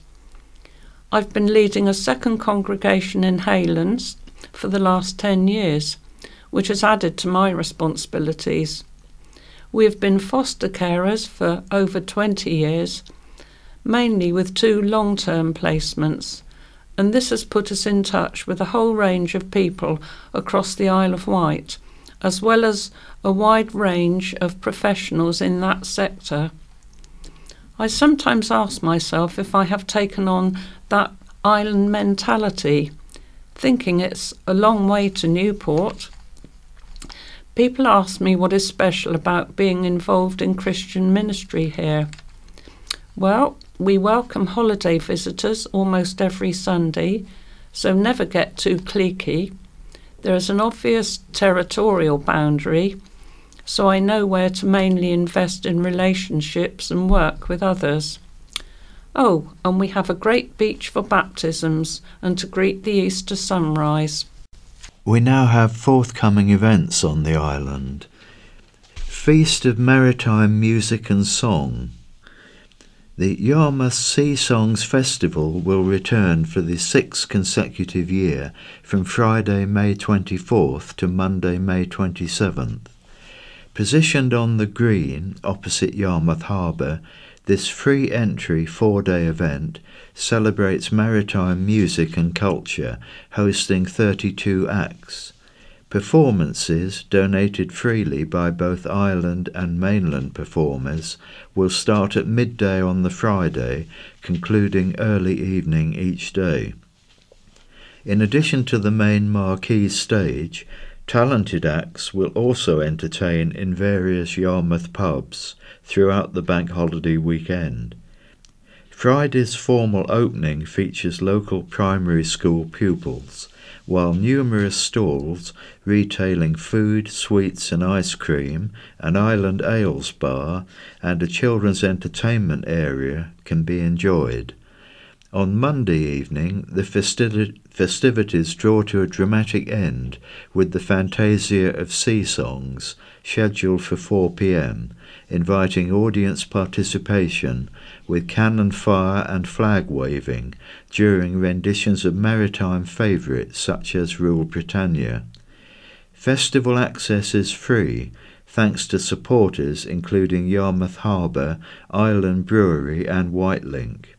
Collections will be made supporting the Needles NCI, National Coast Watch, which has previously benefited from the thousands of pounds raised by the festival. Car parking is available adjacent to the site. 3 weeks of arts and activities. Experience no money markets, live music and help with a community manifesto. It is all thanks to 3 weeks of events with People's Palace of Possibility at the new Ingram's Yard venue in Ventnor. A uniquely interactive installation is coming to the island from today, Friday. Visitors will step inside the People's Palace of Possibility's multicoloured geodesic dome to experience gigs, community meals, workshops and performances. Ventnor Exchange plan to revive and restore the old building and yard to build a new creative and community hub in the heart of Ventnor. The People's Palace of Possibility will be the first project to be hosted in the space. The People's Palace of Possibility is a touring project by Sheffield-based theatre and interactive arts company The Bear Project. Inside the palace you will find a radio station broadcasting live every day, video and sound installations, and a tiny building site where you can model what you want to see happen at Ingram's Yard. In Ventnor, the travelling palace has been co-curated by local artists Tracy Meekish and Teresa Grimaldi. It will host live music from Paul Armfield and Jess Ong, talks with local councillor Sarah Redrup and Julie Jones-Evans, and wild food workshops. Every Friday night there will be a community feast. The People's Palace of Possibility is open from Friday, then Wednesday to Sunday for the following 3 weeks. Forthcoming events at Shanklin Theatre: Thursday 2nd of May at 8:15 p.m, Beyond the West End. Sunday 4th of May at 7:30 p.m, Genesis Connected. Saturday 11th of May at 7:30 p.m, ABBA Reunion. Friday 17th of May at 7:30 p.m, The Furies. Saturday 18th of May at 7:30 p.m, The Roy Orbison Story. The new summer brochure is out now. For more details or booking, the box office number is 01983 868 000, or you can book online at www.shanklintheatre.com. And there are a number of upcoming things at Medina Theatre.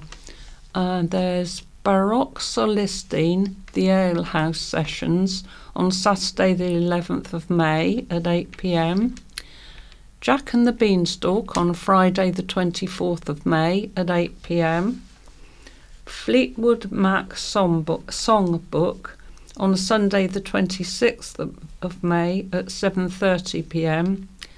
Mad About Musicals on Friday the 31st of May at 7:30 p.m. G4 20th Anniversary Tour, Wednesday the 5th of June at 7:30 p.m. The Bootleg Shadows, Saturday the 29th of June at 7:30 p.m. A Night to Remember Motown Show, Friday the 19th of July at 7:30 p.m. and Top Secret, The Magic of Science on Saturday the 20th of July at 2 p.m.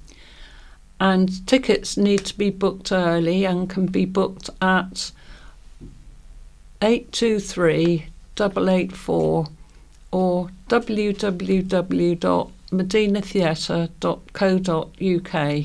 We now have readers' letters. Don't vilify those who want to work, from Matthew Smith of Gurnard.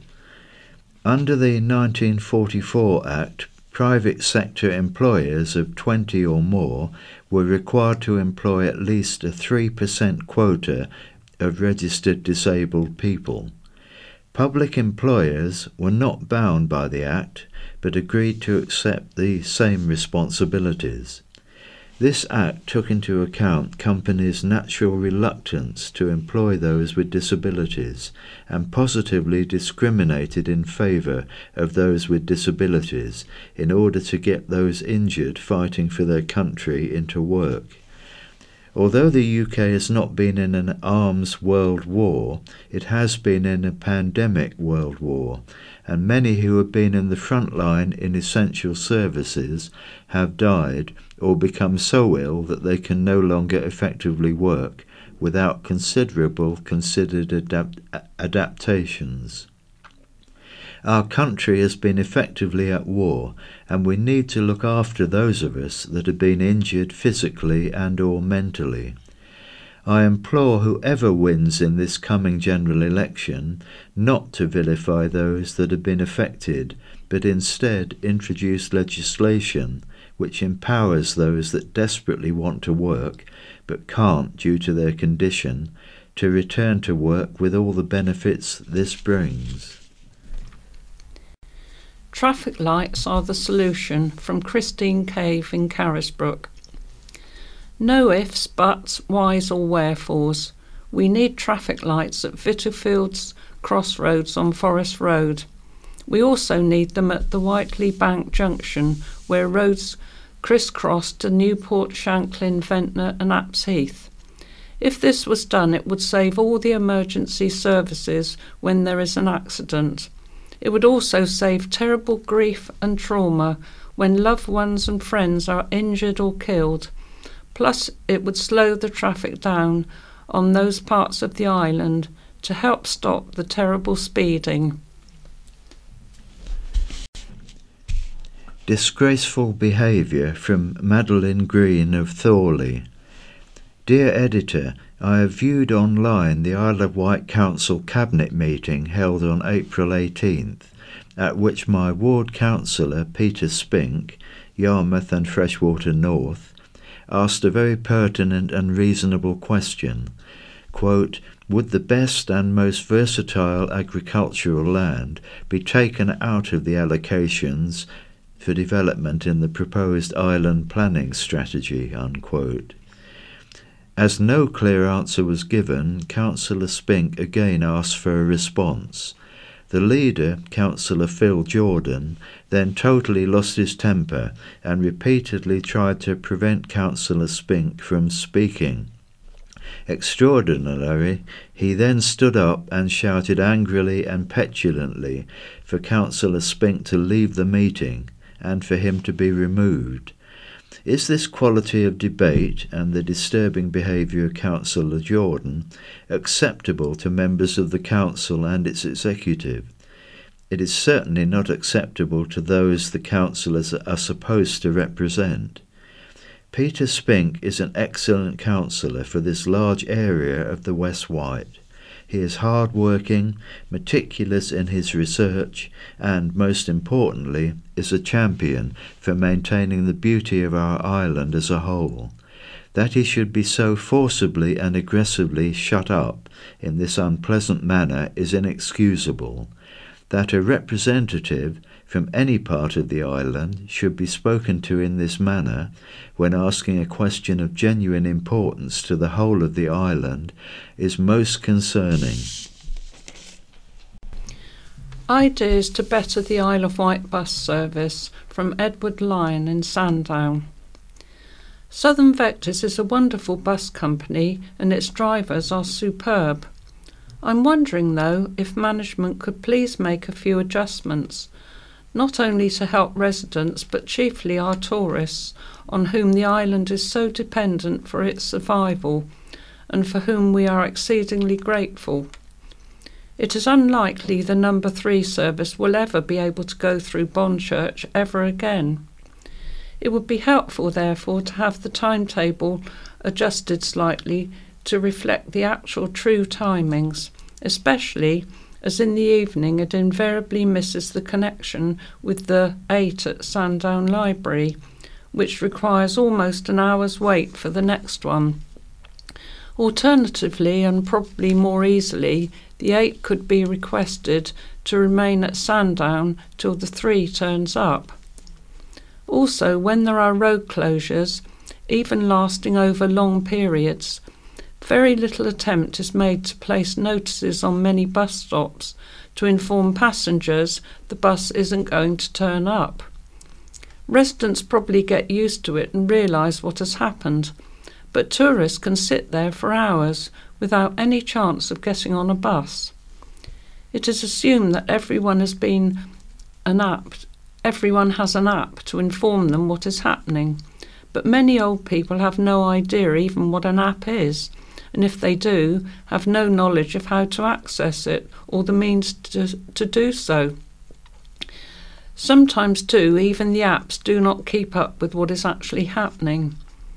Alternatively, no company should be allowed to close any road without members of their staff placing notices on all the affected bus stops, preferably beforehand, but in emergencies at the earliest opportunity. We who love buses and the environment want everyone to use them rather than their cars. If we want to save our planet, everything bus companies can do to create an integrated transport system must help towards that end, and also help our tourist numbers. Finally, I'd like to give a big thank you to Southern Vectors for being about the best bus service in the country. Defending the Indefensible, from Lindsay Rowlands of East Cowes. On reading the truly heartbreaking letters from residents and businesses suffering the catastrophic problems caused by the weather conditions and subsequent neglect by Isle of Wight Council to take appropriate action, I must comment on the letter written by Phil Jordan in the same week, attempting to defend his quite indefensible behaviour when chairing a recent cabinet meeting. To have to write a letter to the local paper explaining his reasons for his actions merely confirms his incompetence to deal with the very real issues facing our island. If you actually do believe that you did not shout at Mr. Spink, then you need to listen to the video yourself.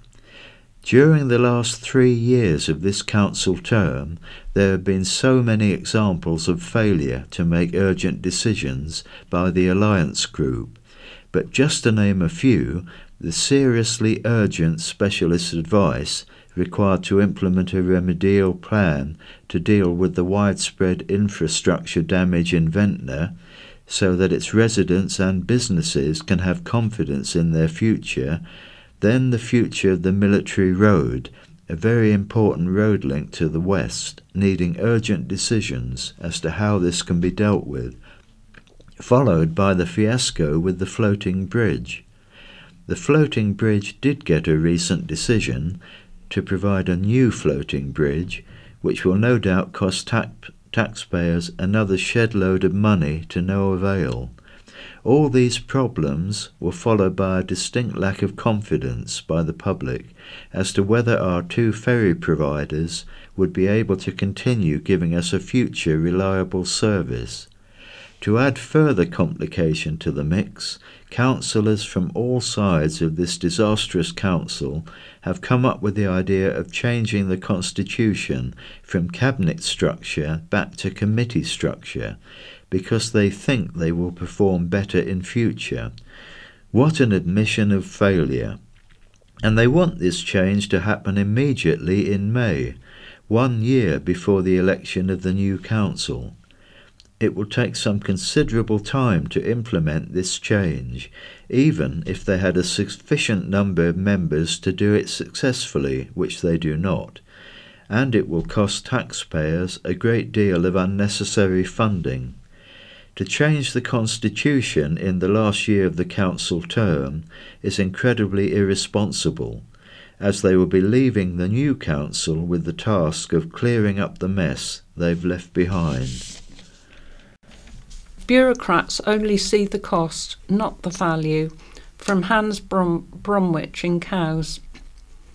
Dear Editor, last week Tory MP and former Health Minister Dr Dan Poulter defected to Labour, saying the Conservatives have abandoned compassion and no longer prioritise the NHS. Ironically, we saw the perfect embodiment of this in two major stories in last week's Isle of Wight Observer. The effective closure of St Mary's Palliative Care Ward, Wellow, along with the cash crisis facing Mountbatten as Hampshire and the Isle of Wight Integrated Care Board, the HNIWICB, decides to underfund end-of-life care on the island. We've been very fortunate in having such excellent and compassionate end-of-life services on the island. Wellow Ward and Mountbatten would appear to be casualties of their own success. Rather than celebrating and supporting their excellence, faceless bureaucrats sitting on HNIWICB simply look at what they can cut. Undermining high-quality services is all this government and the charlatans they employ to do their dirty work are capable of. Levelling down, rather levelling up in a bid to curry favour with their paymasters and secure their overpaid positions of power. They are the very antithesis of care and compassion, a cancer purposely installed to drag our NHS down. MP Bob Seeley, no doubt worried about his dwindling re-election prospects, spoke in Parliament to no effect whatsoever. Like most things, we sadly never appreciate what we have until it's gone. I guess as constituents we mustn't grumble. After all, we get what we vote for. And that's all we've got time for today, so it's goodbye from Madeline. And goodbye from John. The BBC In Touch programme follows. There's no scaffolding news this week. Hello, let's start with Quiz of the Week. What do Norwich, York and the Isles of Scilly have in common? Answers later, but a little clue, it has to do with the forthcoming elections. But first, the 24th of April was International Guide Dogs Day, a cause for celebration, you might have thought, but almost certainly not at the UK organisation of guide dogs itself, where the staff were mulling over a message from their chief executive which signalled a need for radical change, and for some that might involve redundancy. We've had sight of that message. Here's a key passage which has been voiced by a member of our team. Like so many other charities across the UK, we are operating in an extremely difficult climate, with soaring fixed costs and a high demand for our services. With the financial challenges we face, the need to reduce our ongoing costs has become an unexpected part of our journey. As explained on the recent all-staff call, up until 2022, our net fundraising income improved year on year, but that has plateaued due to the economic situation and our fixed costs have risen considerably. If we do not act now, we will have a predicted deficit of £20 million by 2026. This is not a one-off deficit we can use our reserves to fill, but a year-on-year gap between how much we spend to deliver our services and how much income we receive. This means change is also needed to increase our income and make cost savings. We have a plan for both, and this will mean we can protect Guide Dog's financial future, and we will be structured so we can adapt to future external challenges. Well, implications there obviously for staff, but of course also for Guide Dog owners, present and future. Guide Dog's Chief Executive, Andrew Lennox, who wrote that message, joins me. Andrew, you came on the programme at the beginning of the year, and I have to say that your message at that time was pretty upbeat. Did you not see this coming? Because certainly it seems quite a lot of your staff didn't see it coming. Hello, Peter. It's good to be back again, although so soon in such circumstances is not really what I had planned. Can I just reassure people as we start? At the moment, we don't have a gap in our finances. At the end of last year, our spending equaled our income. That is all fine. It's as we look to the future that we could see that if we don't take steps now to make sure the roof stays in good repair, to use that analogy, the leaks would start. And we don't want to get there. We want to make sure that Guide Dogs is here for the very, very far future. But, I mean, let me put it to you bluntly, a 20 million gap in 2026 between income and what you need to maintain the current level of service is a very big gap, particularly when with major issues like waiting list lengths, people were hoping to see an improvement in services. I mean, what is the answer? So our Guide Dog service is actually going to remain core to our services. As we look to the future, yes, there is an increased cost base that we're anticipating. So in the general population, we have an increase of about sort of 3 to 4% inflation year on year. Guide Dogs is seeing around about 10 to 11% inflation generally year on year. But in specific areas like vets costs, it's gone up by almost 20%. And in dog food, it's going up by around about 12%. So these are significant year on year costs. But we don't want to trim back our Guide Dog service. We actually want to continue to deliver those iconic Guide Dogs for which we are known. And the breeding programme that underpins all that is back on track. We had 147 puppies born just last month, and that's continuing month on month. We're having that influx into the start of the process. So as we get through to 2027... So Andrew, what are you telling me what you're not going to trim? What are you going to trim? Because you've got to save a lot of money. What's this going to mean in terms of staff reductions and therefore job losses for some? At this moment, Peter, we're in consultation. So that means exactly what it is. We're in a listening mode saying we've got some suggestions as to how we want to take the services forward, and we need to consult with staff to make sure that we're coming up with the best conclusions. So as we look into the future, we've actually got 3 strands that we're looking at. One of them is around increasing our income. So we've got a plan to grow our income by around about £5 million a year going forward. We also have a programme to look at cost reduction. So what are the third-party costs that we're doing that we could trim, or are there better deals that we could have by working with other charities to get more bang for our buck, as it were? That's about another £5 million. So between those two, it's about half of the gap. The rest of the gap, the around about £10 million, we anticipate will come from changes to our staff base.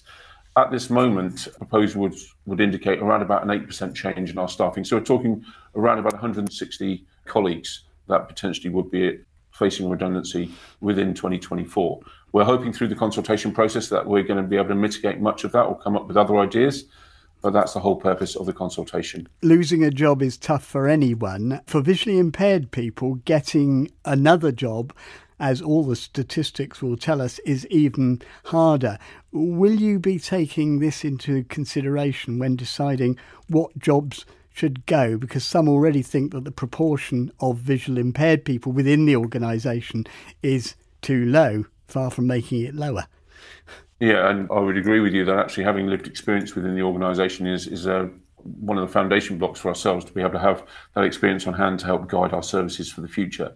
I cannot give any categorical assurances about which roles will and won't go within the organisation. That has to be equitable for all employees. But I do want to assure people that actually going forward, the voice of lived experience is absolutely central to what we're doing. In fact, we're actually increasing one of the areas of our organisation. We're looking to put more lived experience people within our direct service provision to be able to support people who are using our vision rehabilitation services.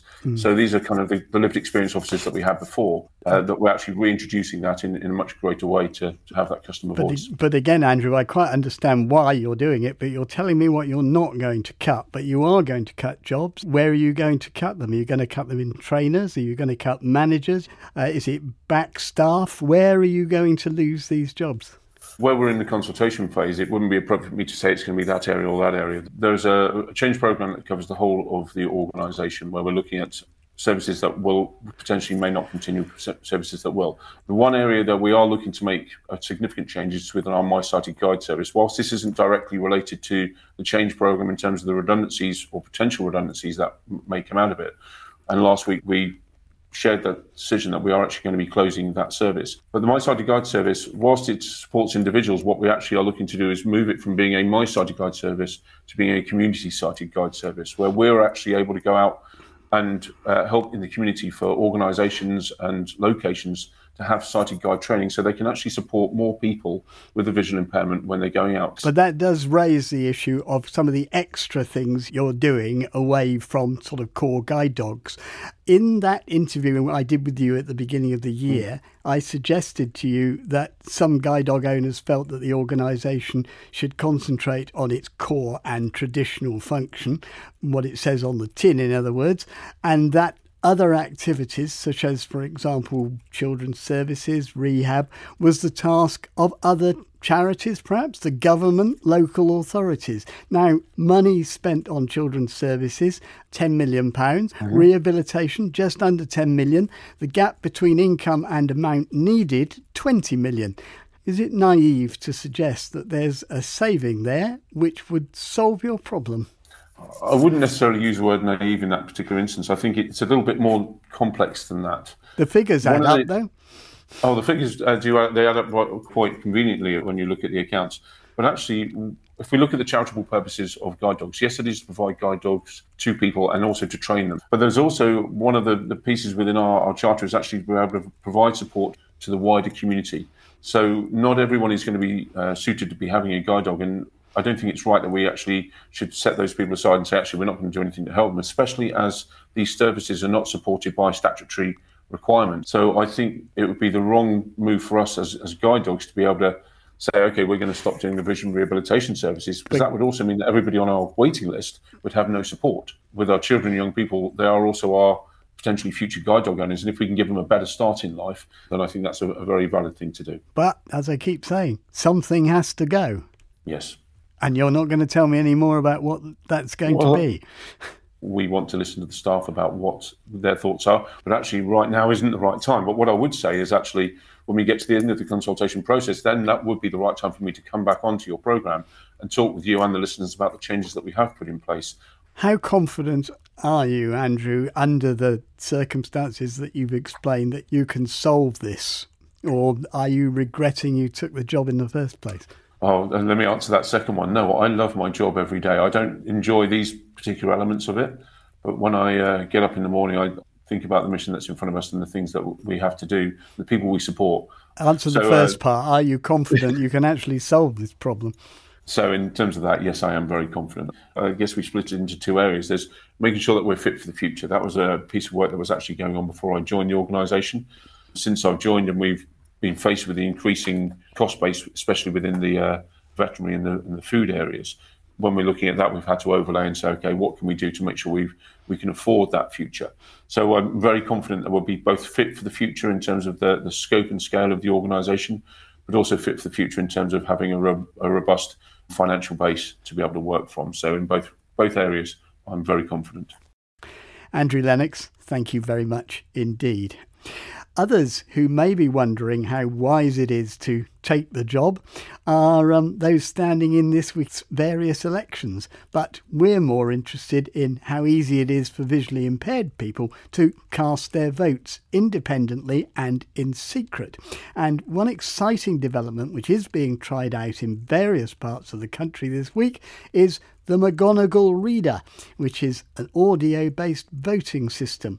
Well, we'll tell you where it's available in a moment. But first of all, I've been given a sneak preview of how it works by Duncan Johnson from the Pack Flat company that designed it. The device is an overlay that sits on top of the ballot paper. It has a USB which is fitted with a audio conversion of the details that appear on the ballot paper as they appear on the ballot paper. On the top of the device is a triangular button with a embossed pip on it. Yeah, I found that, right. That relates to the information on the header of the ballot paper. Election of councillors to any town city council. Vote for no more than 3 candidates by putting a cross in the box next to each of your choices.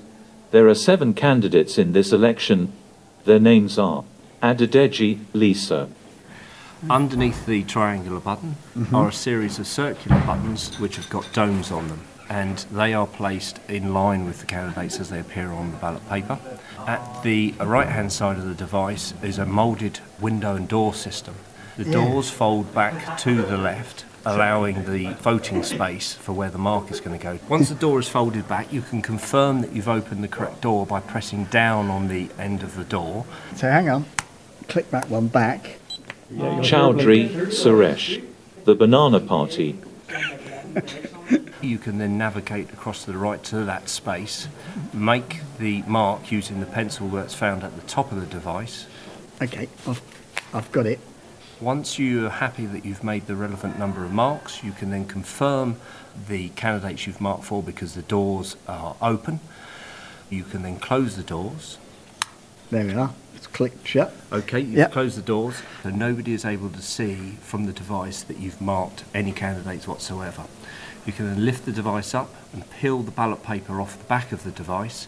It's held in place by a post-it note grade of adhesive, so there's no residue or anything to show that you have used a device to help you with the voting. Right. That's great. So you can do it all yourself, basically. Totally independently. Duncan, that's great. Thank you very much indeed. Patrick McGonagall, you led the team that came up with this piece of equipment. Just explain the thinking behind it. The thing that was sought in the early days of the TVD was that a blind person could vote independently and in secret. But the Rachel Andrews court case in May 2019 proved that that wasn't possible. So we set about developing this product so that any person who's blind or partially sighted could effectively operate the thing entirely by themselves without any outsider being involved. And we've listened very carefully to the blind community. And one of the things that was really difficult was alerting yourself to who the candidate was and then making a mark in the right place. In the McGonagall Reader, you have the door which will tell you who the candidate is and the window to make the mark, cheek by jowl if you like, they're just beside one another, and it's almost impossible not to make the mark in the right place. That was one of the key challenges. I think it was Rachel Andrews who made the point that sometimes when I get home I have nagging doubts in my head. I don't know whether the pencil worked. I don't know if I held it the right way round. So that's why we decided to move to a graphite pencil, which means it doesn't really matter if the lead's broken, the pencil frame will still make the mark. We've put on the tactile finger thumb piece so that you'll know that the pencil's the right way up. Can you really imagine this being available in, every polling station in the country on election night? Well, there's no reason why it shouldn't be. And if I reflect on the Elections Act of 2022, the Act points out quite clearly that the endeavour is to enable every blind person to vote independently and in secret. And based on the trials that were conducted in Norfolk by the RNIB at the tail end of last year, I'm reliably informed that their findings were that McGonagall Reader was really the only device that came close to affording that potential. It's just a pity that councils are going broke then, isn't it? Well, elections are regarded as fairly important, and Historically, in my memory, funding has always been made available. So you're saying this is a question of people's rights, it's a question of equality? If we want to comply with the Elections Act of 2022, we must make it possible for not only blind and partially sighted people, but also people with cognitive disabilities who have the same kind of difficulty. This will help them as well. Patrick McGonigal. Well, the place which will be using the machines in these elections are South Norfolk and Broadlands, York, Great Yarmouth, Norwich and the Isles of Scilly. There's our quiz answer for you. And it looks as if the most extensive use will be in Bristol. Well, I'm joined on the line by Senior Electoral Services Officer for Bristol, Matt de Berger. Matt, first of all, give us a sense of the extent to which these audio machines are going to be available across the city. We have about 30 of these devices, 25 which will be available across the city in 10 areas. But we also have 5 devices available to be pre-booked ahead of polling day on Thursday, so we can try and get them to polling stations with the staff that we've got roaming around the city for the day. What's inspired you to embrace this device so enthusiastically? We feel that everyone should have the opportunity to vote in secret and independently, and obviously this technology allows them to do that, as well as complements the existing support that we have at our polling stations, such as staff to be able to assist in marking your ballot paper, the braille tactile voting device that are already in our polling stations. I'm just interested in how easy you think it'll be for people to master them. Would they be able to, do you think, look at it, see how it works and, cast their vote within a reasonable timescale? Yeah, we've got our polling station inspectors who are trained on these devices. They'll be there with the elector to set up the device, put the relevant ballot paper into the device. In Bristol, we have 2 elections going on, the Police and Crime Commissioner and our local councillors. So we want to make sure we get the right ballot paper in that. So those polling station inspectors and station staff will be there to assist. Matt de Berger, thank you very much for joining us. And if you'd like to find out whether the device could be available in your area for the upcoming general election, well, you can contact the RNIB, who will have information on that. And just to remind people that for these local elections, wherever you're voting, there should also be templates available where you can cast your vote using tactile methods. And under the Recent Elections Act, you're entitled to help in the polling booth itself by being accompanied by any one of your choice, as long as they're over 18, and that includes polling station staff themselves. That's all for today. We want to hear your reactions to what you've heard in the programme. You can email in touch at bbc.co.uk, leave your voice messages on 0161 836 1338, or you can go to our website bbc.co.uk/in touch. From me, Peter White, producer Beth Hemmings and studio manager Mitchell Goodall, goodbye.